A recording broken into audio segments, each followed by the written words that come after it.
This week's debate was heavy on the issues: crime, abortion, inflation.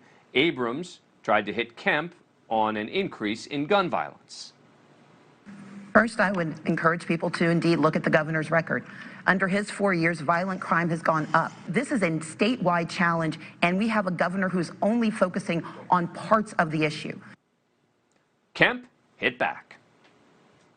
Ms. Abrams is going to attack my record because she doesn't want to talk about her own record. The point here is Ms. Abrams that has said that she wants to defund the police. She wants to eliminate cash bail and have get-out-of-jail-free cards. Now, Abrams has said she supported the idea behind defund, though not the movement itself. But that's a tough line to walk. And Abrams herself didn't help herself with this exchange. Men and women in law enforcement know who is going to be with them, who has had their back and will continue to have their back, and that is me. And that's why we have the endorsement of 107 sheriffs around this state. As I've pointed out before, I'm not a member of the Good Old Boys Club. So no, I don't have 107 sheriffs who want to be able to take black people off the streets, who want to be able to go without accountability. I don't believe every sheriff wants that, but I do know that we need a governor who believes in both defending law enforcement, but also defending the people of Georgia. Two rivals also sparred over abortion, with Kemp dodging a question about whether he'd support future restrictions as governor. He signed a law that limits abortion starting at 6 weeks. I'm not going to count on, say yes or no to any specific piece of legislation without actually seeing exactly what it's doing. It's not my desire to go move the needle any further on this issue. Let's be clear. He did not say he wouldn't. Abrams also repeatedly tried to tie Kemp to Republican Senate candidate Herschel Walker, including in that back and forth about abortion. He refuses to protect us. He refuses to defend us, and yet he defended Herschel Walker, saying that he didn't want to be involved in the personal life of his running mate, but he doesn't mind being involved in the personal lives and the personal medical choices of women in Georgia. Join me again, Republican strategist Alison Young and Democratic strategist Jared Leopold. Jared, I have to tell you, I was particularly surprised by a recent Atlanta Journal Constitution poll that saw that Stacey Abrams has been losing the support of black men, meaning that in the 2018 race, exit polls showed that 88% of black men supported her. That is now down to about 74%. That seems like a particularly bad sign for Stacey Abrams, and I wonder why that's happening.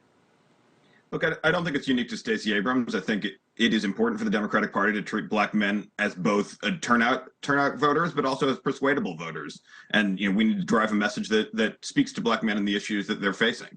That said, I think that one of the hardest things to do is to beat an incumbent governor, and she is running a strong and well-funded campaign, and we'll see what happens on Election Day. Yeah, okay. Well, here, look, I think one of the reasons that she's having trouble is simply the issue of crime and the defund the police business. Here's another interchange between the two of them about this issue during the debate.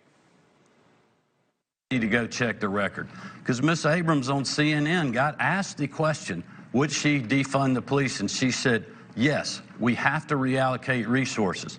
That means defunding the police. I believe in public safety. I did not say, and nor do I believe in defunding the police. He is lying again. And I've never said that I believe in defunding the police.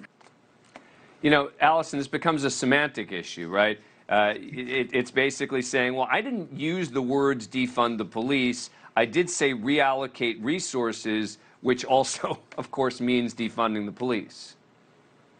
Exactly. Who does she think she's kidding here? I feel like the Democrats keep missing these opportunities to have honest conversations with voters, and instead are always trying to persuade them with nuance and half-truths. And that's where Stacey Abrams is here. I'm sorry to interrupt you, but Jared sort of looked askance when I made that comment. Jared, do you think that was an unfair characterization that I made of the defund the police?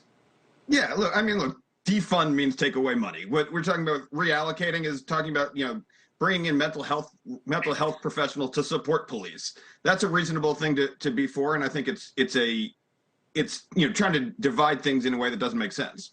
But it's not all about mental health resources, right? I mean, again, when you say reallocate, it can be reallocated to a lot of things. And you're taking away money, right, from police departments, and you are allocating it elsewhere. Thank you for watching. Go to newsnationnow.com to find NewsNation on your cable provider. And don't forget to click the red subscribe button below to get more of NewsNation's fact-driven, unbiased coverage.